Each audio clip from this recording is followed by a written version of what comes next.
नमस्कार, मैं हूँ लीला। स्वागत है आपका हमारे चैनल में। आज हम बात करेंगे अघन माह के गुरुवार व्रत कथा के बारे में।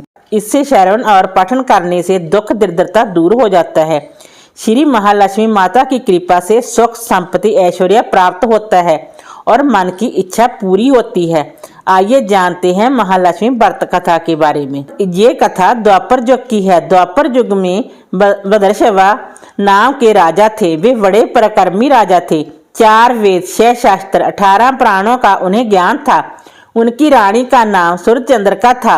रानी दिखने में सुंदर और सुलक्षणा थी तथा पतिव्रता थी। उन दोनों को 7 पुत्र तथा उसके बाद एक कन्या का वरदान मिला था। कन्या का नाम श्याम बाला था। एक बार महालक्ष्मी जी के मन में आया कि जाकर उस राजा के राजप्रसाद में रहें। इससे राजा को दुगनी धन दौलत की प्राप्ति होगी और वह इस धन दौलत से अपनी प्रजा को और सुख दे पाएगा। गरीब के घर अगर रहे और उसे धन दौलत प्राप्त हो तो वह स्वार्थी की तरह केवल अपने ऊपर ही खर्च करेगा। ये सोचकर श्री महालक्ष्मी जी ने बूढ़ी ब्राह्मण स्त्री का रूप धारण किया। हाथ में लाठी लिए लाठी के सहारे रानी के द्वार तक पहुंची। यद्यपि उन्होंने बूढ़ी औरत का रूप धारण किया था, पर उनके चेहरे पर देवी का तेज था। उन्हें देखते ही एक दासी सामने आई। उसने इनका नाम दाम काम धर्म पूछ डाला। वृद्ध ब्राह्मण का रूप धारण माता लक्ष्मी ने कहा, बालके, मेरा नाम कमला है। मेरे पति का नाम भुवनेश है। हम द्वारका में रहते हैं। हमारी रानी पिछले जन्म में एक वैश्य की पत्नी थी। यह वैश्य गरीब था। दरिद्र के कारण हर रोज घर में झगड़े होते थे तथा उसका पति रोज उसे मारता था। इन बातों से तंग आकर वह घर छोड़कर चली गई तथा वन जंगल में खाली पेट भटकने लगी। उसकी इस दुर्दशा पर मुझे दया आई। तब मैंने उसे सुख संपत्ति देने वाली श्री महालक्ष्मी की कथा सुनाई।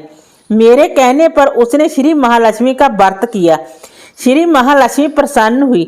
उसकी गरीबी दूर हुई। उसका घर संसार दौलत संपत्ति से भर गया। बाद में पति पत्नी दोनों पर लोक सुधारे। लक्ष्मी व्रत करने के कारण वे लक्ष्मी लोक में रहे। उन्होंने जितने साल महालक्ष्मी का व्रत किया उतने हजारों साल उन्हें सुख भोग मिला।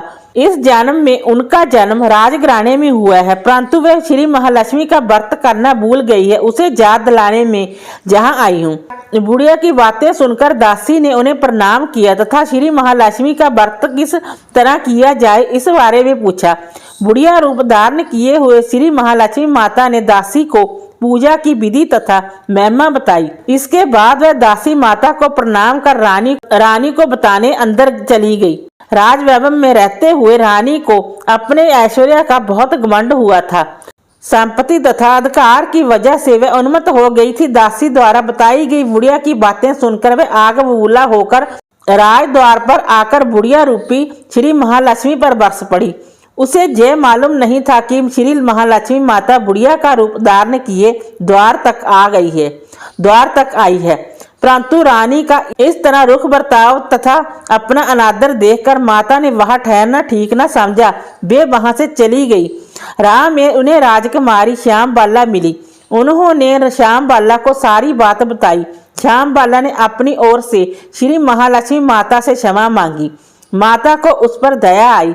उन्होंने श्याम बाला को श्री महालक्ष्मी व्रत के बारे में बताया। उस दिन अघन मार्गशीर्ष मास का पहला गुरुवार था। श्याम बाला ने परम श्रद्धा से श्री महालक्ष्मी व्रत रखा। फलस्वरूप राजा सिद्धेश्वर के पुत्र मालाधर से उसका विवाह हुआ।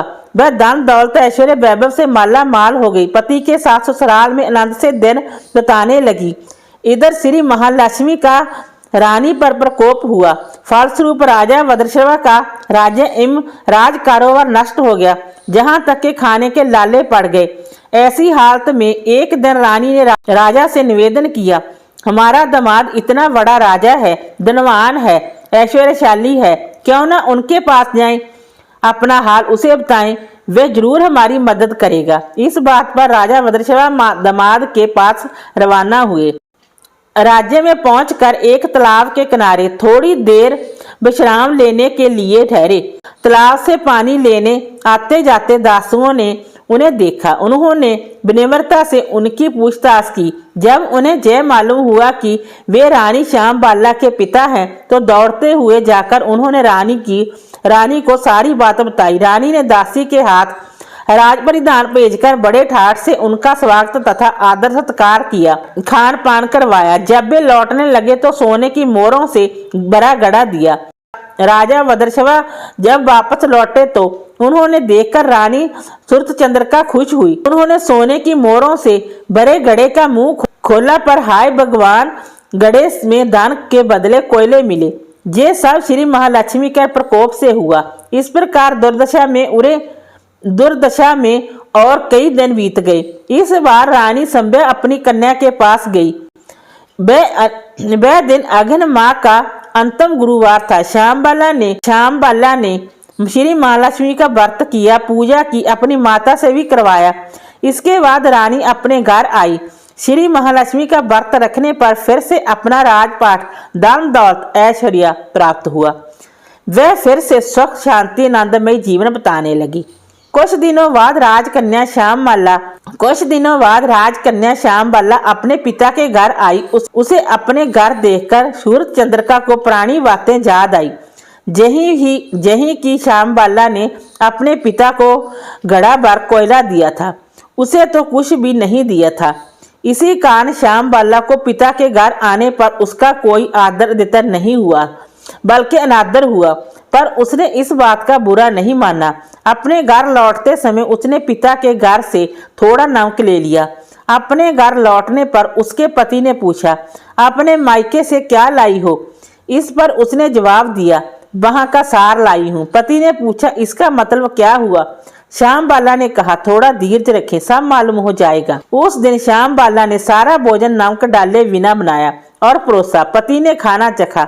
सारा खाना नमक बिना था, इसलिए स्वाद ना आया। फिर श्यामबाला ने थाली में नमक डाला, इससे सारा भोजन स्वादिष्ट लगने लगा।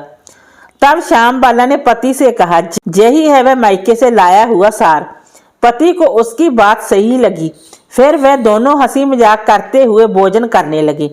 कहा गया है कि इस तरह जो कोई श्रद्धा भाव से श्री महालक्ष्मी की पूजा करे, उसे माता की कृपा प्राप्त होती है, सुख संपत्ति शांति प्राप्त होती है, सभी मनोकामनाएं पूर्ण होती हैं। परंतु यह सब प्राप्त होने पर माता की पूजा को भूलना नहीं चाहिए। हर गुरुवार को व्रत पाठ अवश्य करना चाहिए।